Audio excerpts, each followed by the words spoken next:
It started with an old newspaper clipping. Jamie found it folded neatly inside the back of a library book, wedged between pages of a dusty local history volume she had borrowed for a school project. The headline, yellowed and brittle, read, "Birthday Party Ends in Disappearance.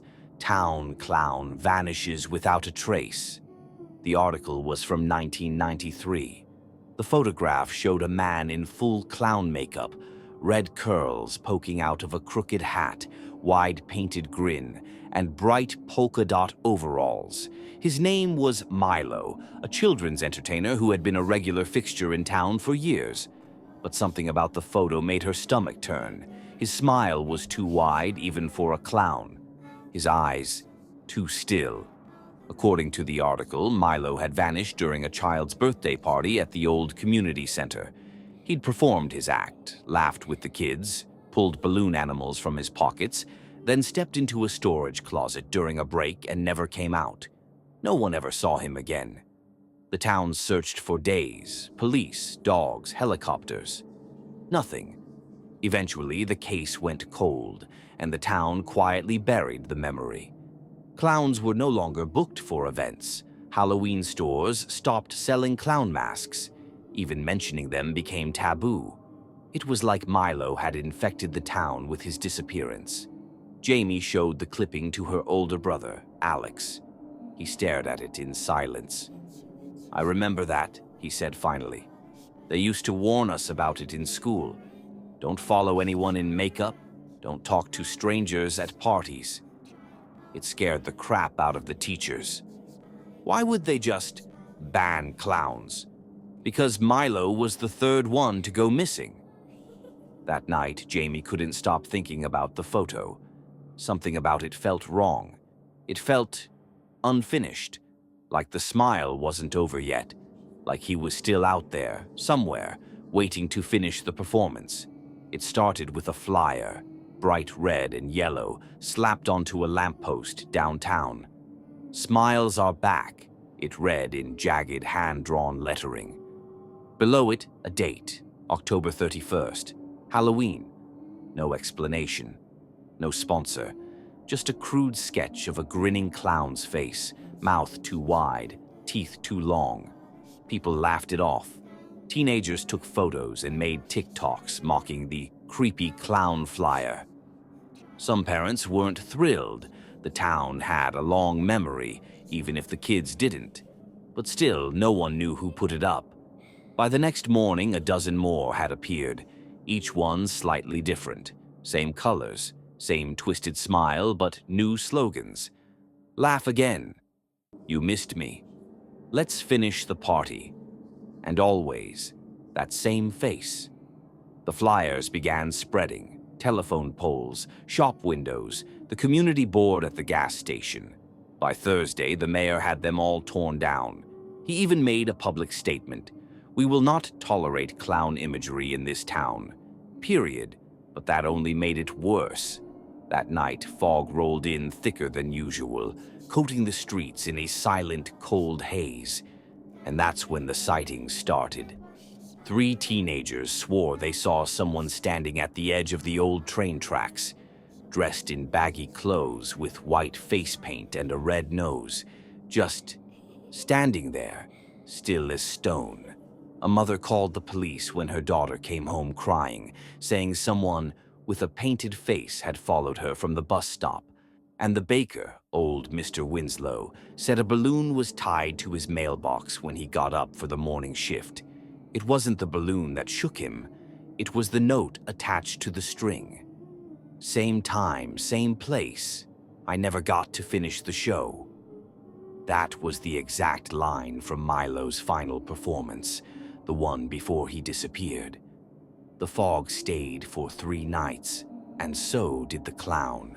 Chapter 3. The town's Halloween festival always drew a crowd.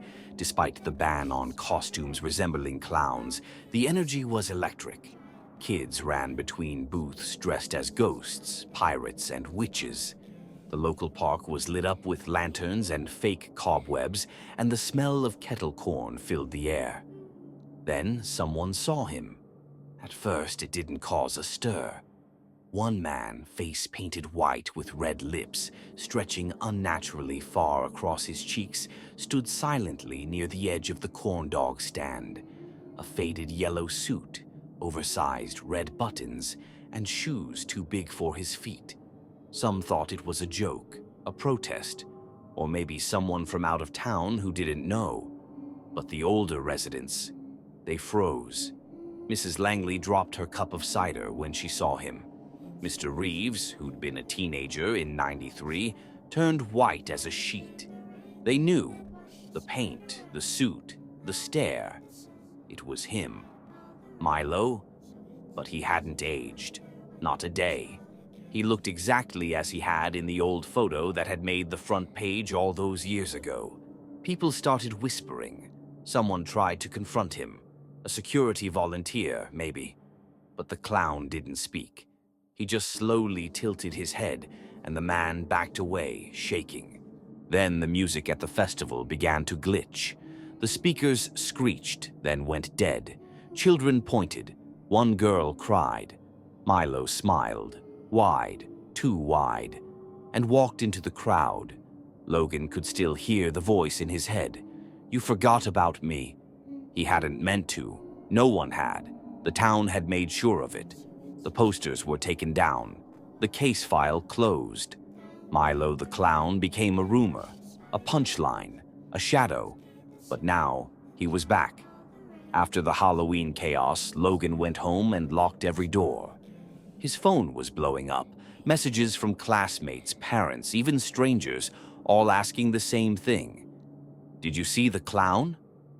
But it wasn't just a prank. He knew it. And then came the package. It arrived the next morning. No return address, just his name. Inside, wrapped in yellowed newspaper, was a VHS tape. On it, scribbled in red marker, "Watch me laugh." Logan's house didn't even have a VCR, but his grandfather's did, in the basement, untouched for years. He drove there without telling anyone. Something in him needed to know. He wiped the dust from the player and slid the tape in. The static buzzed and the screen went black. Then faint circus music began to play. The footage showed a party, balloons, cake, kids, early '90s. Milo was in the middle, smiling, twirling, laughing. But the longer it played, the more wrong it felt. The camera started to shake. The music slowed. One by one, the children began to vanish from the screen. No screams, just disappearing. Milo turned to face the camera, his painted-on smile wide. He leaned in, his whisper distorted, crawling through the speakers. "You remembered me?" "Good." Logan froze. The screen flickered. For a brief second, it wasn't Milo on screen anymore. It was Logan sitting in his grandfather's basement, watching the tape. Then the screen went black. The tape ejected itself, and the faint sound of circus music began to play from somewhere upstairs. It didn't take long for the survivors to find each other. Janine, Mr. Bowers, Riley Finch, who had screamed so loud at the '93 party it burst a blood vessel in his eye. They hadn't spoken in years, but something about the clown's return pulled them back together like gravity. Trauma clinging to trauma. They met in the old church basement. Each of them had their own theory. Janine believed Milo never died, just changed. Bowers thought it was some kind of spirit attached to the paint, the costume. Riley, he wouldn't speak at first, just stared at the exit. Then he whispered, "He remembers us."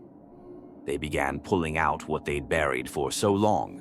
Newspaper clippings, police sketches, the original party invitation, even a scrap of the clown's costume one of them had taken when the cops cleared the scene.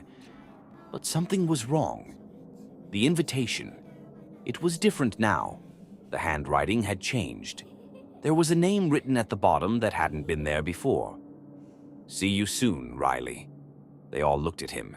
His nose started bleeding, and from the hallway just outside the door came the sound of a squeaky shoe. Not running, not rushing, just walking, closer and closer.